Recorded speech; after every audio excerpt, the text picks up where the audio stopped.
Industry में बतौर actress Reena Roy को सुभाष घई की फिल्म कालीचरण से कामयाबी मिली थी। इस फिल्म में रीना रॉय के अपोजिट शॉटगन शत्रुघ्न सिन्हा थे। इस फिल्म के बाद इन दोनों के बीच अफेयर की खबरें आने लगी थी। रीना और शत्रु की प्रेम कहानी कई दिनों तक अखबारों में सुर्खियां बिटोरती रही और रीना और शत्रु की लव स्टोरी को देखते हुए ये अंदाजा लगाया जाने लगा कि दोनों जल्द ही शादी कर लेंगे। लेकिन 1980 में शत्रु ने पूनम सिन्हा से शादी कर सभी को हैरान कर दिया था। शत्रुघ्न की शादी के बाद रीना को लगने लगा कि वो अब उनसे शादी नहीं करने वाले। इससे दोनों के बीच दूरियां बढ़ने लगी थी।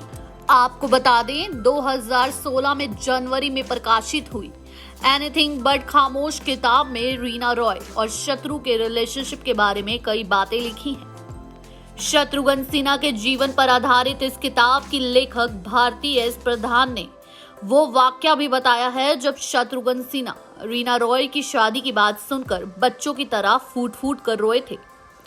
बता दें कि किताब के आधार पर हुआ यूं था कि निहलानी ने जुहू के एक होटल में शत्रुघ्न को रिया की शादी के बारे में बताया था। निहालिनी बताते हैं कि बाद में शत्रुघ्न ने फोन किया और बच्चों की तरह फूट फूट कर रोने लगे। वो कहते हैं कि उन्होंने पहली बार शत्रु को इस तरह रोते हुए देखा था। हालांकि निहलानी ने राय देते हुए कहा था कि रीना को जाने दो, शादी करने दो। बताते चले कि शत्रुघ्न सिन्हा भी किताब में लिखी बातों पर अपनी तरफ से मोहर लगा चुके हैं। वहीं बता दें शत्रुघ्न सिन्हा ने कहा था कि मैंने ये किसी भी प्रतिष्ठा को ठोस पहुंचाने के बिना किया है।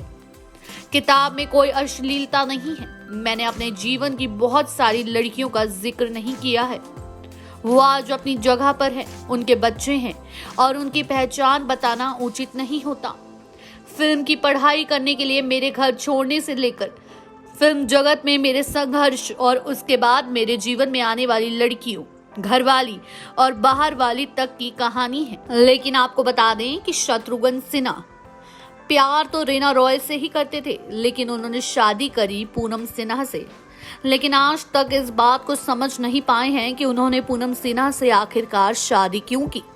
वहीं पर रीना रॉय भी शत्रुघ्न सिन्हा से काफी प्यार करती थी, लेकिन उनकी शादी की बात सुनने के बाद उन्होंने भी फैसला किया कि अब वो भी शादी कर लेंगी।